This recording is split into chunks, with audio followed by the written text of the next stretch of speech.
« Mon Dieu, comment est-ce possible en ce moment ?»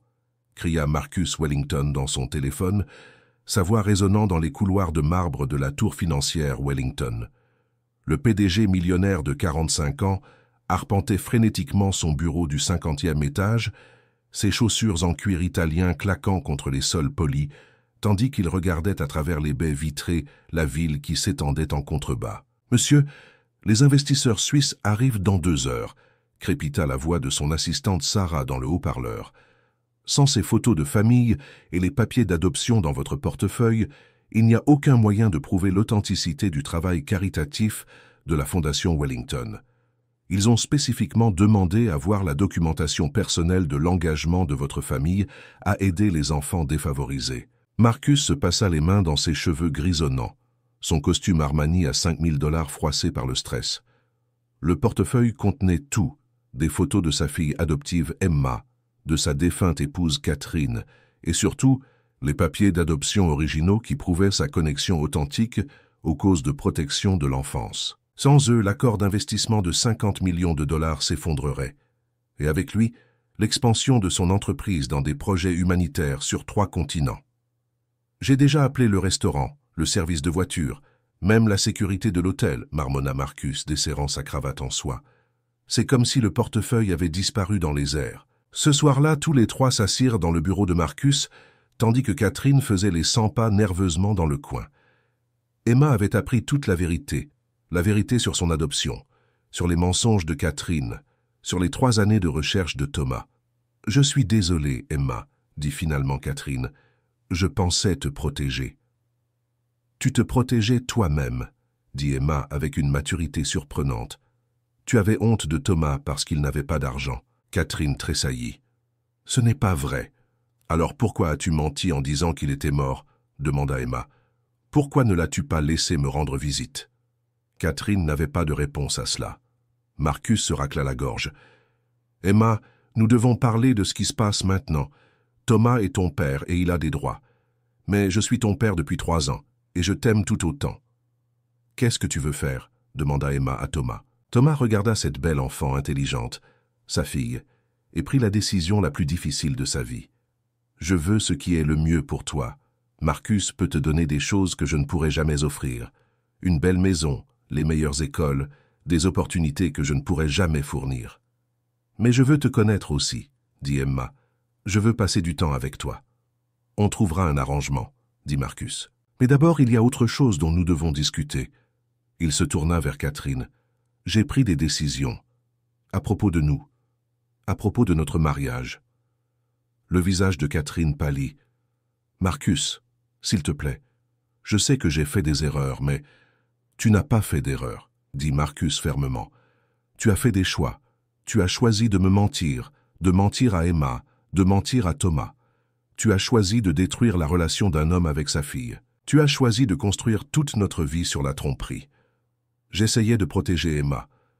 Tu essayais de te protéger de la honte d'être marié à un homme qui traversait une période difficile, dit Marcus. Eh bien, laisse-moi te dire quelque chose sur la honte, Catherine. J'ai honte d'avoir épousé quelqu'un capable d'une telle cruauté. 6 mois plus tard, Thomas Mitchell se tenait dans la salle de bain de son nouvel appartement, ajustant sa cravate. L'appartement était petit mais propre, payé par l'emploi que Marcus l'avait aidé à trouver dans une firme de conseil financier. Ce n'était pas grand-chose, mais c'était à lui. Emma allait bientôt arriver pour leur dîner hebdomadaire. C'était devenu leur tradition. Chaque mardi, Thomas cuisinait pour Emma et ils passèrent la soirée à parler, lire et reconstruire lentement leur relation. Marcus avait été incroyablement généreux tout au long du processus. Il avait aidé Thomas à trouver du travail, à se remettre en forme et à s'établir. Plus important encore, il n'avait jamais essayé de limiter l'accès de Thomas à Emma. « Elle a besoin de nous deux », avait dit Marcus. « Elle a besoin de son père biologique et de son père adoptif. On peut faire que ça marche. » Catherine avait été une autre histoire. Le divorce avait été rapide et décisif. Elle s'était battue pour la garde d'Emma, mais les documents falsifiés et les mensonges avaient détruit sa crédibilité auprès des tribunaux. Elle avait obtenu des visites supervisées 2 fois par mois, mais Emma voulait rarement la voir. « Elle t'a fait du mal », avait dit Emma à Thomas. « Elle nous a tous fait du mal avec ses mensonges. » Maintenant, tandis que Thomas entendait Emma frapper à la porte, il ressentit une paix qu'il n'avait pas connue depuis des années. Il ouvrit la porte pour trouver Emma debout là avec un sourire radieux et un nouveau livre. « J'ai apporté La chenille très affamée, » dit-elle. « J'ai pensé que tu pourrais peut-être me la lire ce soir. »« J'adorerais, » dit Thomas la serrant dans ses bras. « Ça m'a manqué de te lire des histoires. »« Ça m'a manqué aussi, » dit Emma. « Même si je ne me souvenais pas, je pense que mon cœur s'en souvenait. » Marcus apparut dans l'embrasure de la porte, portant des plats chinois à emporter. « Il y a de la place pour un de plus ?» demanda-t-il. « J'ai apporté le dîner. »« Toujours, » dit Thomas, et il le pensait vraiment. Tandis qu'il s'asseyait autour de la petite table de salle à manger de Thomas, partageant des plats à emporter et des histoires, Emma regarda ses deux pères avec contentement. « J'ai une question, » dit-elle. « À l'école, ils font un projet sur les héros. On doit écrire sur quelqu'un qui montre du courage et de la bonté. Je veux écrire sur vous deux. »« Nous deux ?» demanda Marcus. « Oui. Thomas a montré du courage en n'abandonnant jamais sa recherche pour me trouver, même quand il n'avait rien. Et Marcus a montré de la bonté en aidant Thomas au lieu d'être jaloux ou en colère. » Thomas et Marcus échangèrent un regard. « Emma, » dit Thomas, « je veux que tu saches que Marcus est le vrai héros ici. Il aurait pu refuser de me croire. Il aurait pu appeler la sécurité et me faire jeter dehors. Au lieu de cela, il a écouté, il a enquêté, et il a choisi de faire ce qui était juste. Et Thomas m'a montré ce à quoi ressemble le vrai amour, » ajouta Marcus. « Il avait tous les droits d'être en colère contre moi pour avoir pris sa place dans ta vie. Au lieu de cela, il était reconnaissant que quelqu'un t'aime et prenne soin de toi. » Emma sourit. « Je pense que je suis la fille la plus chanceuse du monde. J'ai deux papas qui m'aiment et qui s'aiment assez pour me partager. »« Nous nous aimons vraiment, » dit Marcus, regardant Thomas. « Thomas m'a appris que la famille ne concerne pas seulement le sang ou l'argent. Elle concerne l'amour, le sacrifice, et toujours faire ce qui est le mieux pour les gens qui nous tiennent à cœur. Et Marcus m'a appris que parfois, la chose la plus généreuse que vous puissiez faire est de reculer et laisser quelqu'un d'autre être parent à votre enfant, » ajouta Thomas. « Il aurait pu rendre cela difficile, mais il a choisi d'en faire une bénédiction. »« Qu'en est-il de Catherine ?» demanda Emma. « Quelle leçon nous a-t-elle enseigné ?» Les deux hommes restèrent silencieux un moment. « Catherine nous a enseigné que les mensonges finissent toujours par vous rattraper, » dit finalement Marcus. « Elle pensait se protéger, mais au final, elle a tout perdu, son mari, la confiance de sa fille et son propre respect de soi. J'ai de la peine pour elle, » dit Emma. « Elle doit être très seule maintenant. C'est très mature de ta part, » dit Thomas. « Le pardon est important, même quand les gens nous font du mal. »« Je lui pardonne, » dit Emma. « Mais je ne veux pas être autour d'elle beaucoup. Elle me rend triste. »« C'est normal, » dit Marcus. « Tu peux choisir qui tu veux dans ta vie, et tu peux choisir combien de ton cœur tu veux partager avec eux. » Un an plus tard, Thomas Mitchell se tenait dans Central Park, portant un nouveau costume et regardant Emma jouer sur les mêmes balançoires où il lui avait dit la vérité pour la première fois. Mais cette fois, il n'était pas seul. Marcus se tenait à côté de lui, et ils étaient entourés d'amis, collègues et camarades de classe d'Emma. C'était le jour de l'adoption d'Emma, le jour où Marcus l'adopterait officiellement à nouveau, mais cette fois avec la bénédiction et la participation de Thomas. Les documents légaux étaient clairs. Emma aurait deux pères, tous deux avec des droits et responsabilités pleins. « Tu es prêt pour ça ?» demanda Marcus à Thomas. « Je suis prêt depuis 4 ans, » répondit Thomas. « Je suis prêt à être le père d'Emma légalement, officiellement et de façon permanente. » Emma courut vers eux, ses cheveux décorés de fleurs, son visage rayonnant de bonheur. « C'est le moment ?»« C'est le moment, » dit Marcus. La cérémonie était simple mais significative. Le juge qui avait géré l'affaire parla de l'importance de la famille, de la vérité et des secondes chances. Quand ce fut terminé, Emma avait 2 pères sur son certificat de naissance, 2 pères qui l'aimaient et 2 pères qui avaient appris à s'aimer et se respecter mutuellement. L'histoire de Thomas Mitchell prouve que l'amour est plus fort que les circonstances, dit Marcus à la foule rassemblée. Il a passé 3 ans sans abri et a cherché sa fille. Il aurait pu être amer, en colère ou vengeur quand il l'a trouvée. Au lieu de cela, il a choisi la gratitude, la coopération et l'amour. Et l'histoire de Marcus Wellington prouve que la vraie force vient de l'humilité et de la compassion, ajouta Thomas. Il aurait pu me voir comme une menace ou un problème. Au lieu de cela, il m'a vu comme le père d'Emma et a choisi de m'aider à reconstruire ma vie pour que je puisse être le père qu'elle méritait. Emma se tenait entre eux, tenant leurs mains. « J'ai appris que la famille ne concerne pas avoir une vie parfaite, dit-elle. Elle concerne les gens qui vous aiment assez pour vous dire la vérité, même quand c'est difficile. Elle concerne les gens qui choisissent d'être gentils quand ils pourraient choisir d'être méchants. Et elle concerne le pardon, les secondes chances et toujours faire ce qui est juste. » La foule applaudit, mais Thomas les entendait à peine. Il était concentré sur le visage d'Emma, sur la joie et l'amour qu'il y voyait. Cette petite fille avait traversé tant de choses, séparée de son père, menti sur son passé, prise au milieu d'erreurs et de décisions d'adultes. Mais elle était sortie plus forte, plus gentille et plus sage que beaucoup d'adultes. « Je t'aime, Emma, » dit-il serrant sa main. « Je t'aime aussi, papa, » répondit-elle. « Vous deux. » Tandis que la foule se dispersait et que la célébration continuait, Thomas réfléchit au voyage qui les avait menés ici. Il y a 3 ans, il était un homme brisé, sans rien pour vivre. Aujourd'hui, il était un père, un ami, et un homme qui avait appris que parfois les moments les plus inattendus peuvent tout changer. Il avait rendu un portefeuille et trouvé sa fille. Il n'avait rien attendu et avait tout reçu. Il avait appris que l'amour se multiplie quand il est partagé, que la vérité gagne toujours à la fin, et que parfois les plus grands cadeaux viennent des endroits les plus improbables. Marcus lui avait enseigné que la richesse ne concerne pas l'argent. Elle concerne la générosité d'esprit. Emma lui avait enseigné que les enfants sont plus sages que les adultes ne le pensent. Et même Catherine, à sa façon, lui avait enseigné que fuir la vérité ne fait que la rendre plus puissante quand elle vous rattrape finalement. Tandis qu'ils marchaient vers la maison ensemble, Thomas vers son appartement, Marcus et Emma vers leur maison, Thomas ressentit une paix qu'il n'avait jamais connue auparavant.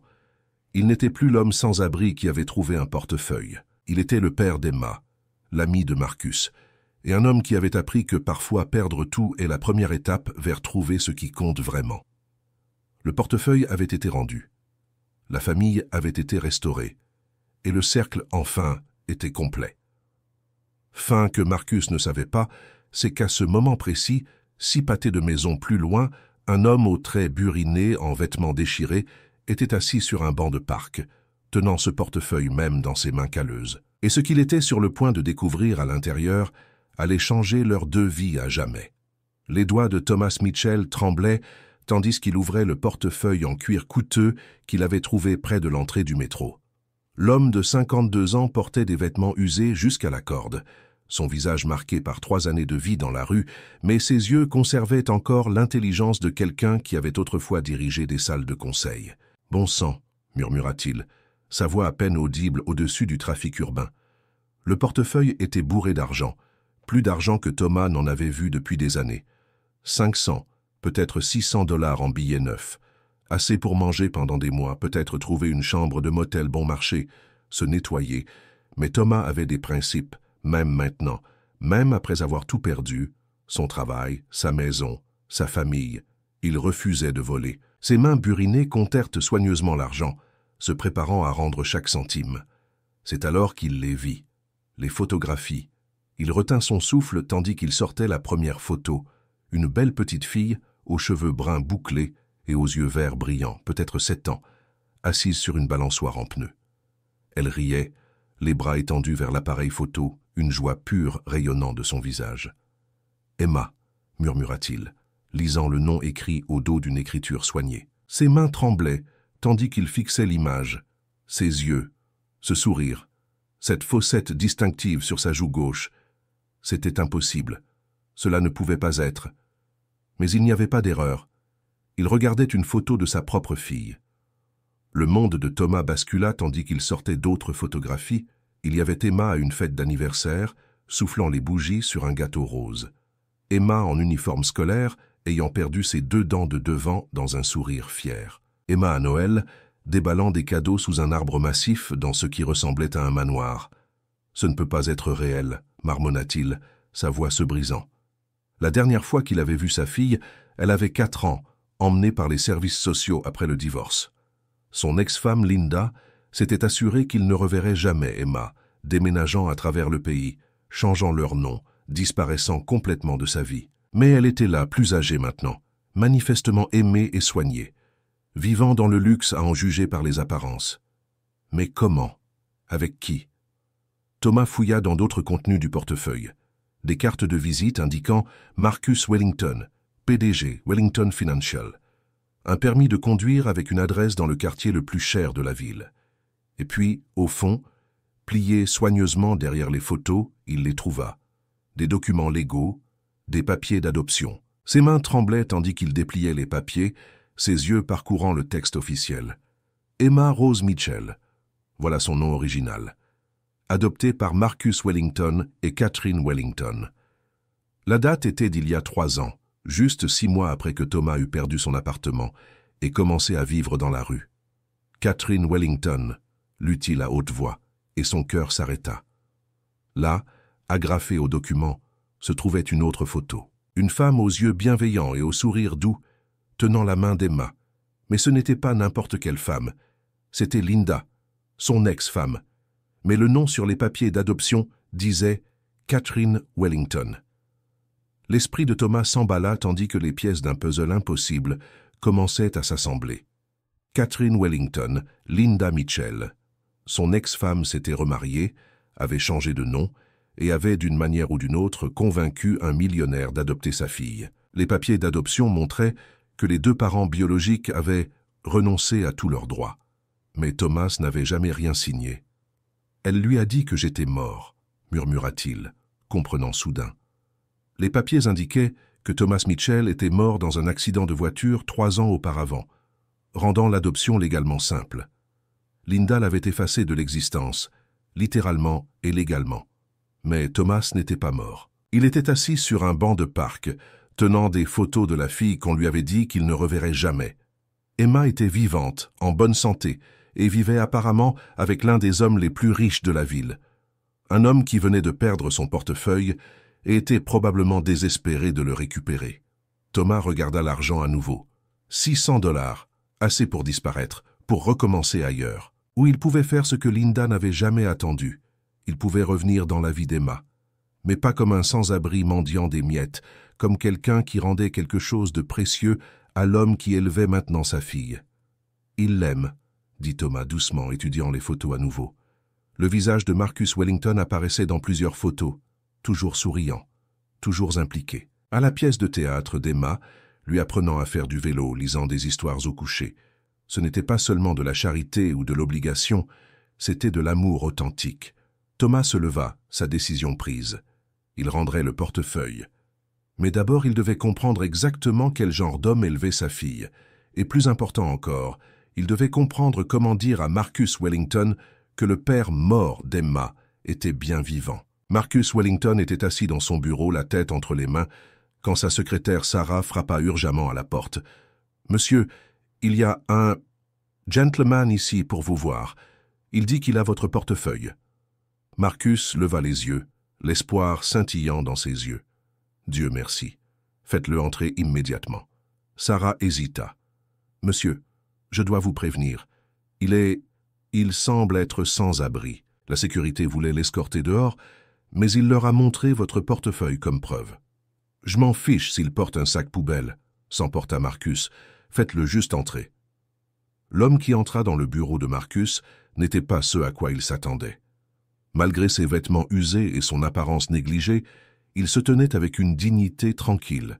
Ses yeux étaient vifs, intelligents et étrangement familiers. « Monsieur Wellington, » dit l'homme, sa voix stable malgré sa nervosité évidente, « je crois que ceci vous appartient. » Il plaça le portefeuille sur le bureau massif en acajou, chaque billet et carte exactement où Marcus les avait laissés.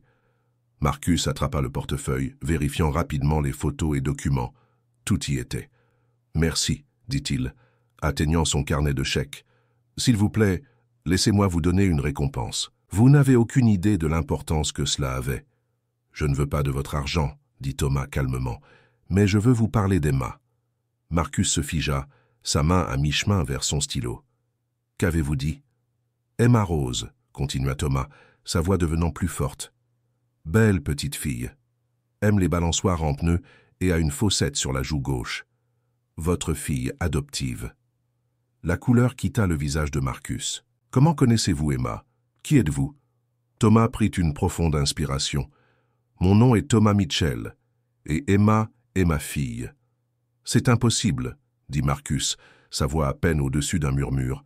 « Le père d'Emma est mort il y a 3 ans. J'ai le certificat de décès. J'ai les documents légaux. »« Vous avez des documents falsifiés, » répondit Thomas calmement. « Votre femme, Catherine, son vrai nom est Linda Mitchell. Elle a été mariée avec moi pendant 8 ans. Emma est ma fille biologique. » Marcus se leva brusquement, sa chaise roulant vers l'arrière. « Vous mentez. Vous êtes une sorte d'escroc qui a vu les photos et... »« Emma est née le 15 mars 2017 à l'hôpital St. Mary, » interrompit Thomas. « Elle a une marque de naissance en forme d'étoile sur l'épaule gauche. Elle est allergique aux fraises et quand elle avait 3 ans, elle s'est cassé le bras en tombant d'un toboggan. La fracture a nécessité une chirurgie et il y a une petite cicatrice juste au-dessus de son coude gauche. » Marcus le fixa, son visage pâle. Ces détails n'étaient dans aucun papier d'adoption. C'était le genre de connaissance intime que seul un parent aurait. « Quand Emma avait 2 ans, continua Thomas, elle avait un lapin en peluche nommé Monsieur Sautillant. Elle ne pouvait pas dormir sans lui. Elle me faisait lire La Chenille très affamée tous les soirs, et elle me corrigeait toujours quand j'essayais de sauter des pages. « Arrêtez, » murmura Marcus. « Arrêtez simplement. »« Je sais que c'est difficile à croire, » dit Thomas, sa voix plus douce maintenant. « Mais je peux le prouver. J'ai des photos d'avant, j'ai son certificat de naissance avec mon nom dessus, j'ai des dossiers d'hôpital. » Marcus s'affaissa dans sa chaise. « Si c'est vrai, si vous êtes vraiment son père. » Alors Catherine m'a menti sur tout. Toute la fondation de notre mariage, l'adoption d'Emma, tout. Elle vous a dit que j'étais mort parce qu'elle savait que je n'arrêterais jamais de me battre pour ma fille, dit Thomas. Le divorce était laid. Elle pensait que j'étais un échec, et quand j'ai perdu mon travail et n'ai pas pu payer la pension alimentaire, elle s'est assurée que je ne reverrais jamais Emma. « Mais vous êtes sans abri, » dit Marcus, gesticulant vers l'apparence de Thomas. « Vous vivez dans la rue. Même si vous êtes le père biologique d'Emma, comment pourriez-vous possiblement subvenir à ses besoins ?» Thomas resta silencieux un long moment. « Je ne peux pas, » dit-il finalement. « J'ai tout perdu. Mon travail, ma maison, mes économies. Je vis dans des refuges et sur des bancs de parc depuis 3 ans. Je n'ai rien à offrir à Emma, sauf la vérité. » Marcus étudia le visage de Thomas, cherchant tout signe de tromperie. « Vous avez dit que vous aviez des preuves. Où sont-elles ?»« Dans un entrepôt de l'autre côté de la ville, » répondit Thomas. « J'ai payé avec les petits boulots que je peux trouver. Il contient tout, photos, documents, même certains vêtements de bébé d'Emma que Linda m'a laissé garder. » Marcus prit une décision qui changerait tout. « Montrez-moi. » 1 heure plus tard, Marcus Wellington, l'un des hommes les plus puissants de la ville, se trouvait dans un entrepôt délabré, regardant un sans-abri déverrouiller une petite unité remplie de boîtes en carton. Thomas sortit une enveloppe manila, ses mains tremblant.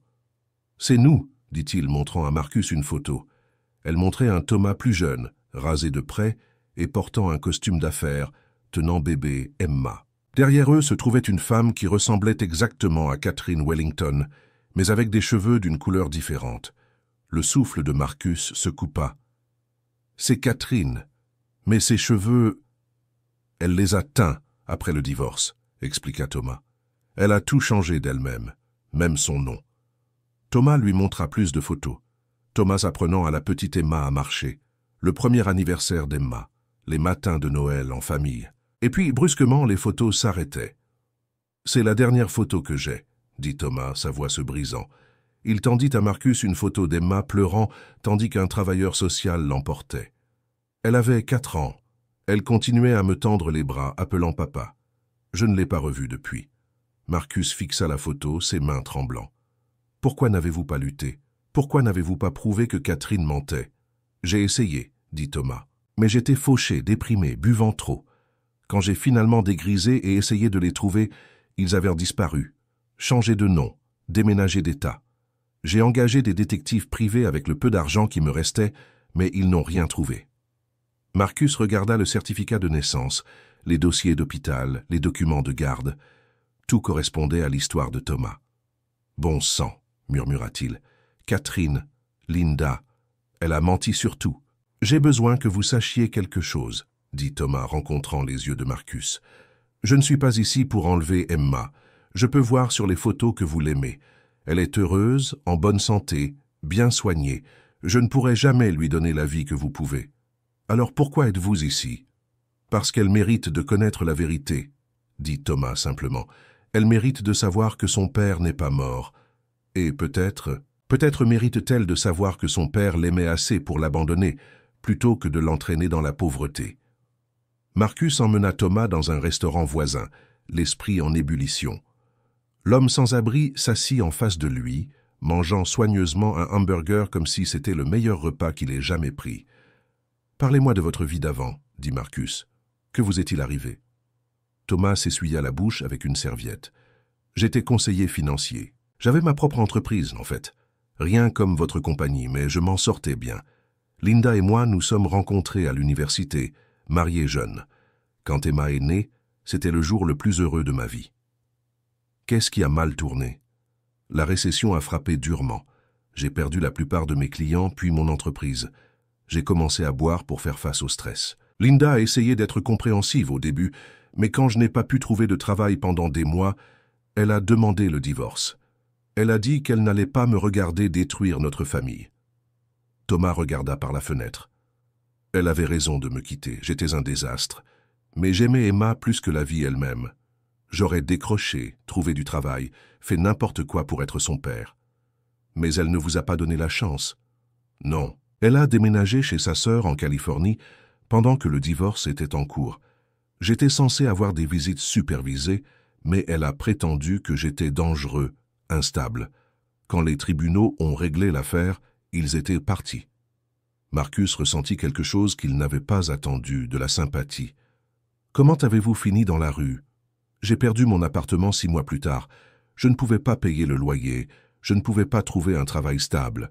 J'ai dépensé le peu que j'avais à essayer de trouver Emma. Le reste est assez prévisible. Refuge, soupe populaire, banc de parc. Et en 3 ans, vous n'avez jamais essayé d'obtenir de l'aide? Décrocher, trouver du travail ?» Thomas rencontra ses yeux. « J'ai décroché il y a environ 2 ans. Mais essayez de trouver un emploi quand vous avez été sans abri pendant 1 an. Essayez de trouver un appartement quand vous n'avez pas de revenus. Le système n'est pas conçu pour que des gens comme moi s'en sortent. » Marcus resta silencieux un long moment. Emma demande parfois après ses parents biologiques. Catherine lui a dit qu'ils étaient morts dans un accident de voiture. Elle dit qu'elle ne se souvient pas d'eux, mais parfois elle rêve d'un homme qui lui lisait des histoires. Les yeux de Thomas se remplirent de larmes. J'avais l'habitude de lui lire tous les soirs.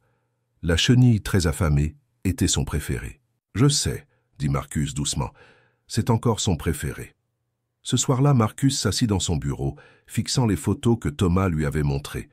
Catherine était à l'étage, aidant Emma avec ses devoirs, complètement inconsciente que sa vie soigneusement construite était sur le point de s'écrouler. Quand Catherine descendit, Marcus l'attendait avec un verre de vin et un sourire doux. « Comment s'est passée ta journée ?» demanda-t-elle, s'installant dans la chaise en face de lui. « Intéressante, » dit Marcus prudemment. « J'ai perdu mon portefeuille ce matin. » Catherine fronça les sourcils. « Oh non, tu as annulé tes cartes ?»« Je n'ai pas eu besoin, quelqu'un l'a rendu. Un sans-abri, en fait, très honnête, très familier. » Le visage de Catherine ne changea pas, mais Marcus saisit la légère tension dans ses épaules. « C'est merveilleux. Il y a encore de bonnes personnes dans le monde. »« Oui, » approuva Marcus. Il s'appelait Thomas Mitchell. Ce nom te dit quelque chose. Catherine se figea complètement. « Je ne crois pas. »« Il devrait ?» Marcus sortit une des photos que Thomas lui avait données, celle de Thomas, Linda et bébé Emma. Voici Thomas Mitchell, et voici sa femme, Linda Mitchell, et voici leur fille, Emma Rose Mitchell. Le verre de vin de Catherine glissa de ses doigts, se brisant sur le sol. « Marcus, je peux expliquer. »« Tu peux ?» Marcus se leva, sa voix dangereusement calme. « Tu peux expliquer pourquoi tu m'as dit que ton ex-mari était mort? Tu peux expliquer pourquoi tu as falsifié son certificat de décès? Tu peux expliquer pourquoi tu as volé sa fille et lui as fait croire que son père l'avait abandonnée ?» Le visage de Catherine s'effondra. « Tu ne comprends pas. Thomas était un ivrogne, Un raté. Il aurait détruit la vie d'Emma. Je l'ai sauvé de ça. Tiens, tu l'as sauvé. Ou tu t'es sauvé de l'embarras d'être marié à un homme qui avait perdu son travail. Ce n'était pas comme ça. Catherine se leva, les larmes coulant sur son visage. Il buvait constamment, ne pouvait pas garder un emploi, ne pouvait pas payer la pension alimentaire. Emma méritait mieux. Emma méritait la vérité, cria Marcus. Elle méritait de savoir que son père l'aimait assez pour la retrouver après 3 ans de vie dans la rue. Il l'a retrouvée? La voix de Catherine était à peine un murmure. Il nous a trouvés, corrigea Marcus. Il a rendu mon portefeuille aujourd'hui. Tu sais ce qu'il a dit quand je lui ai offert une récompense? Il a dit qu'il ne voulait pas d'argent. Il voulait parler d'Emma. Catherine s'effondra dans sa chaise. « Qu'est-ce qu'il veut ?»« Rien, dit Marcus, et le simple mot sembla briser quelque chose en Catherine. Il ne veut pas l'emmener. Il ne veut pas d'argent. Il ne veut pas détruire notre famille. Il veut juste qu'Emma connaisse la vérité. »« La vérité détruira tout, » murmura Catherine. « Emma t'aime. Elle est heureuse. Pourquoi ruiner ça? »« Parce que les mensonges finissent toujours par éclater, » dit Marcus. « Et quand ils le font, les dégâts sont bien pires que si tu avais juste dit la vérité dès le début. » Le lendemain matin, Marcus prit une décision qui changerait tout. Il appela son avocat, son comptable et son assistante personnelle, leur donnant des instructions qui les laissèrent stupéfaits. Puis il appela Thomas. « Retrouvez-moi à Central Park, » dit Marcus. « Apportez tout ce que vous avez. Il est temps de dire la vérité à Emma. » Thomas arriva au parc l'air nerveux mais déterminé. Marcus lui avait donné de l'argent pour de nouveaux vêtements, et bien qu'ils ne soient pas chers, ils étaient propres et dignes. « Êtes-vous sûr de ça ?» demanda Thomas. « Une fois qu'Emma saura, il n'y aura pas de retour en arrière. »« Il n'y a déjà plus de retour en arrière, » répondit Marcus. « Catherine a construit tout notre mariage sur un mensonge. Emma mérite mieux que ça. » Ils trouvèrent Emma en train de jouer sur les balançoires, ses longs cheveux voltigeants, tandis qu'elle poussait sur ses jambes. Elle ressemblait exactement aux photos que Thomas avait montrées à Marcus, mais plus âgée, plus mature. Quand elle vit Marcus, elle courut vers lui avec un sourire radieux. « Papa, tu as dit que tu avais une surprise pour moi. » Marcus s'agenouilla à son niveau. « Emma, je veux que tu rencontres quelqu'un de très spécial. C'est Thomas. » Emma regarda Thomas avec curiosité. « Bonjour Thomas, tu es l'ami de papa ?»